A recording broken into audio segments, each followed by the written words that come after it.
This is the Resilient and Resourced Educator, and I am your host, Danette Adams.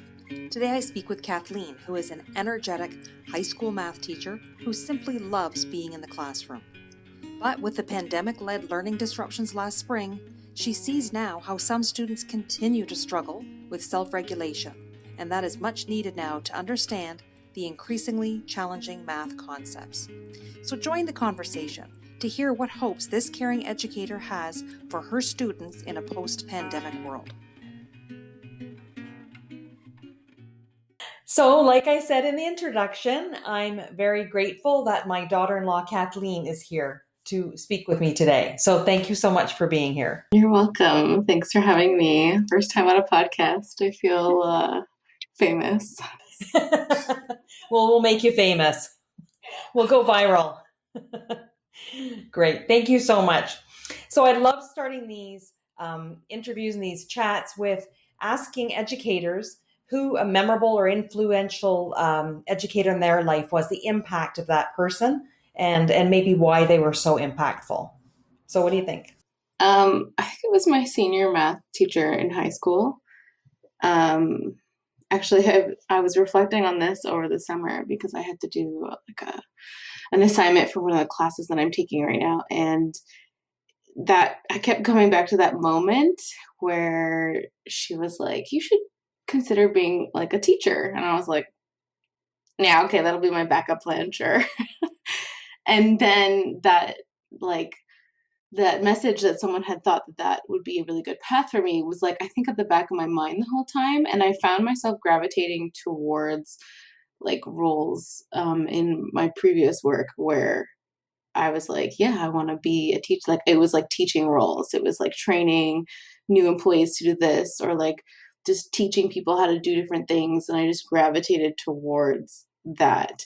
And I think that without having that teacher like tell me that, to consider that as a career, I wouldn't have been as conscious as I was, being like, oh, actually, yes, this is exactly what I want to do, because that's a piece of all my jobs that I really liked. So yeah, senior math teacher. Woo.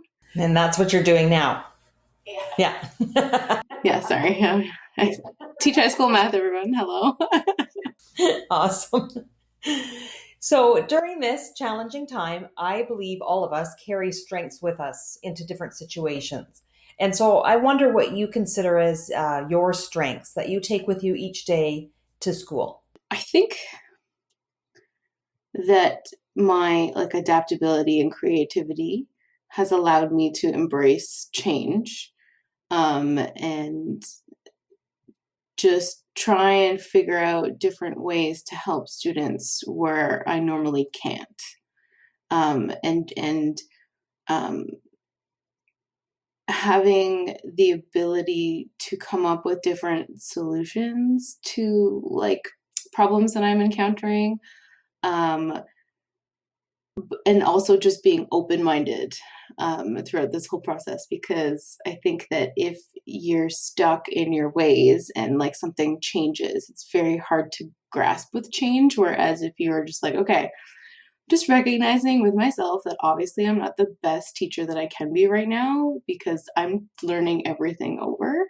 But so just being like kinder to myself and realizing that I'm doing my best with what I'm given right now, and I will figure it out, and I will grow, and I will learn. But also, like, my students are in the exact same position, so having that open-mindedness, and then being creative with how to reteach, basically, like how to teach like on this totally different learning platforms. Yeah. Right. Yeah, I imagine a lot of teachers, and I'm hearing this a lot, that teachers are feeling as if they're a first-year teacher, even though it's their 7th, 10th, 15th year of teaching. It's relearning all over again. Yeah. And I feel like extra new because I have not taught math in 2 years. I was in a different role before, doing special education and student success stuff.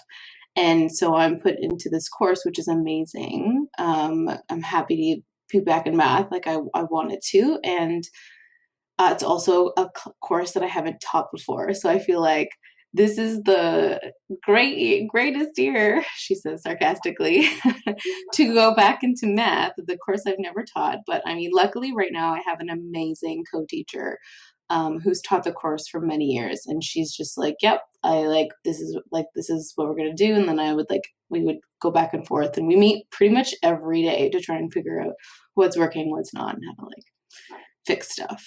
That leads in great into my next question, because I wanted to know, areas where you might need to struggle. So having a brand new course, and what supports do you have in place? So practices, routines, people, what supports do you have in place? Well, I had asked to switch classes with someone so that I could teach the same class. Like, I'm teaching 2 classes right now because we're doing quadmesters, our school board. So we teach 2 classes at a time. And because I wanted to make sure that if I was going to spend all this time in this course that I've never taught before, I wanted to do 2 of the same ones at the same time. And so advocating for myself was a really good skill. And having all the math teachers are super supportive and willing to switch around, because if it's making my life easier, then it's probably making somebody else's life easier at some point too, right? And then having a co-teacher that you can bounce ideas off of is such an amazing asset. Like, I know some of my coworkers don't have that this quadmester, and they're like, it's just me teaching it. Like, I have no one to bounce my ideas off of. Everyone's in their own world teaching all these things. And I'm like, yeah, that sucks. Like, I'm so grateful to have that resource.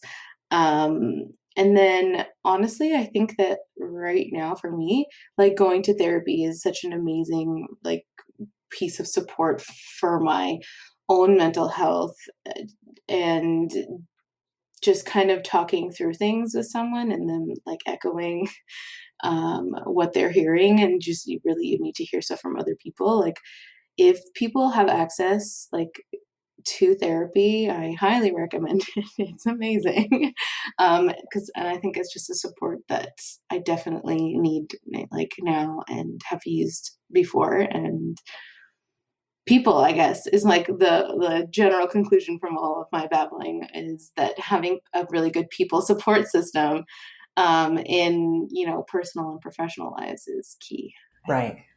And I can see how that would reduce the feeling of isolation that I'm hearing from a lot of teachers, that they're feeling they're in their own little world and bubble teaching their topic. And if they don't have a co-teacher, they're feeling really isolated. So you're making sure that you're not feeling that way. Exactly.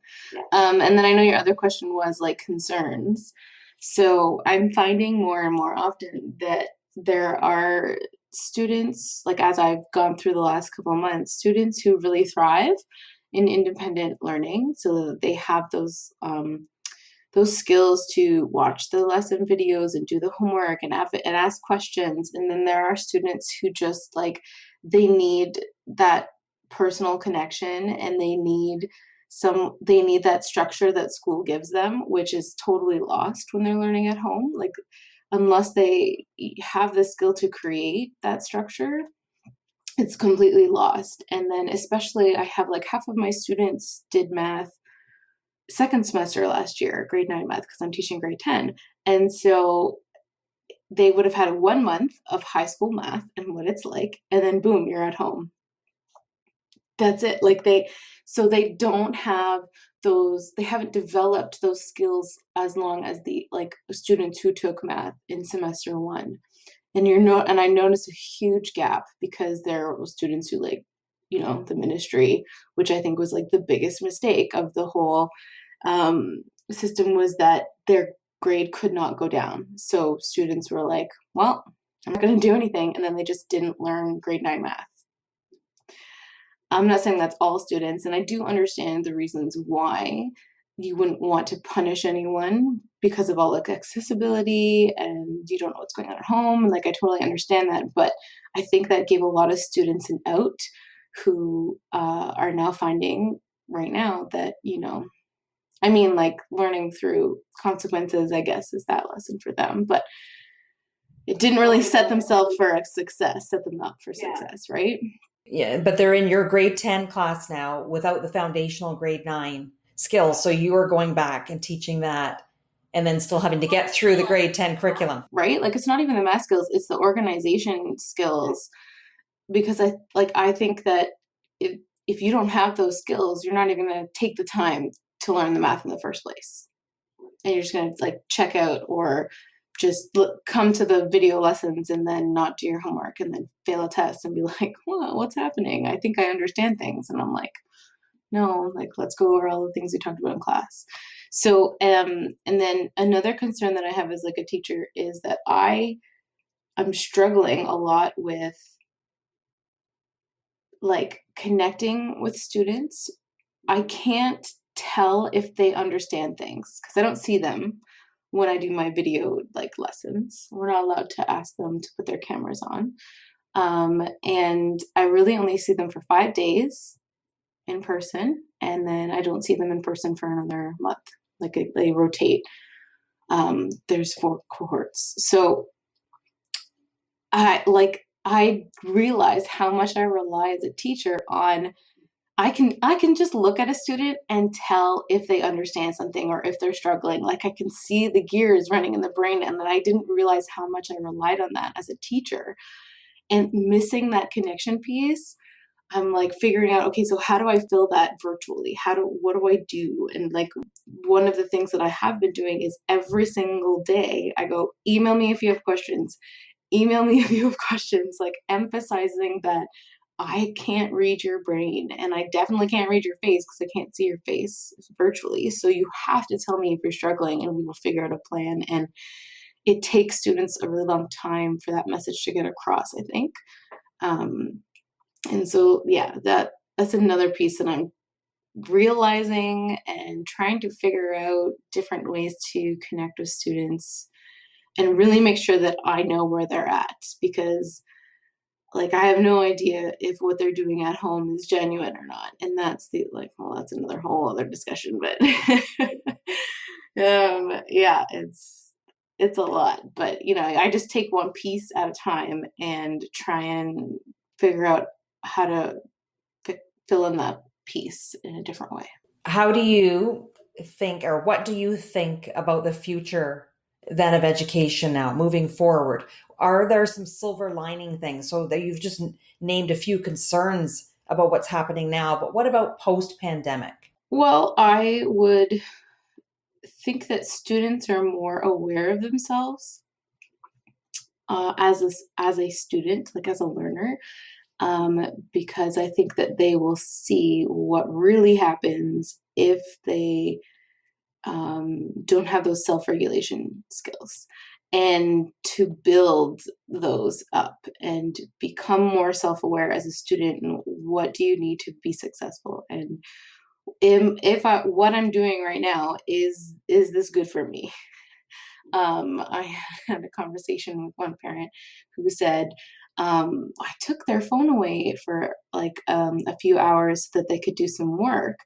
And the phone just would not stop. Like it was blowing up. Like it was just message after message after notification and notification. And she's like, I don't know how they get done any work. Like I know that I have to put my phone away in order for me to do effective work at my job. And if this is what they have all the time and they don't have that skill to put the phone away, then how is that like genuine learning? And I think that I really hope that students will eventually figure it out. And if it's, you figure it out through natural consequences, like that's what life is all natural consequences, right? And you either figure stuff out or you don't. And as teachers, I feel like we're guides on their own self-reflection journey. And so I think that it's going to be a really hard lesson for a lot of students to learn.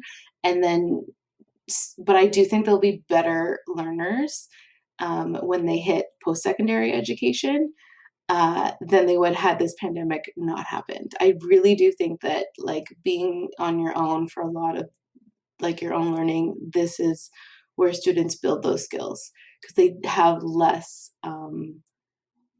teacher involvement, and it's more on them, really. Like it's more on them when they're learning, and that's what you like post-secondary.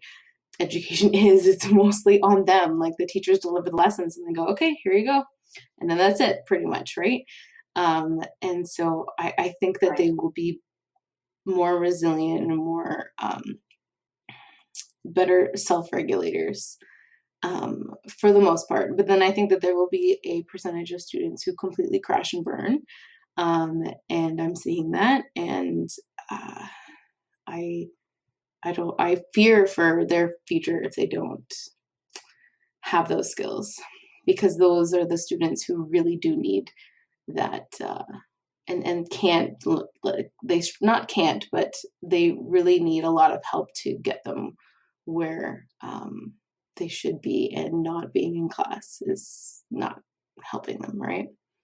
Right. Yeah. So there's always that like small group that is just not having a good time right now and struggling, and like and parents are like, we don't care about their school right now. Like that's not a priority. We care about their mental health and all of this other stuff. And it's like that. Yeah, absolutely. Like there will be time to learn math eventually. Like don't worry about that. If they're not able to do like get out of bed in the morning, like that is what you worry about, right? Like that, like, so there's that worry about that, those extremes come out in a stressful situation for sure. I don't know. It's hard. This whole scenario, like situation, is so hard. Anyway, just as you were talking, I'm thinking like on the students, on the parents, it's, you know what I mean? On the teachers, like it's not going smoothly for anybody, right? And us all supporting each other to become more self-regulated, like for me to stay self-regulated, I know I have to work at it. And so for a parent to try and support a student, or a teacher to try and support a student virtually to build self-regulation, it's just so challenging. Like you said, you can't even see their reactions, their face. You just can't see them. So it's a challenge. And like math, like, I'm sorry, but math is very difficult to learn on your own. Like and I get that, like, and I'm trying to make the videos as best I can, but I mean, it's hard. Math is just hard in general. And then you throw in a pandemic and you throw in, hey, you're learning some of this on your own, some of this online, and some of this in person. It's a lot. And it's like the first quadrimester. So all of the students are figuring out how to do this. I think by the end of the year, they will be better at, the skills that we talked about. Right. Yeah. But yeah, I really hope the future is not online learning, because coming from a student myself right now, I dislike online learning a lot. Like I'm missing those people connections, and I'm tired of online discussion posts, and I'm tired of reading a million pages instead of just like sitting down with a group of people and having a conversation, which we do a little bit during Zoom, but it's not the same. It's not the same. Yeah. Yeah. Well, thank you very much for our time today. It's been enlightening. I think you might have been the first math teacher talking, and it's different than learning other subjects. And especially, like you said, if they struggle and they have to teach themselves, it just adds another twist to it, right? So thank you very much. Best of luck to you the rest of the school year. Thank you. And we'll be in touch. Okay. Thank you. Bye.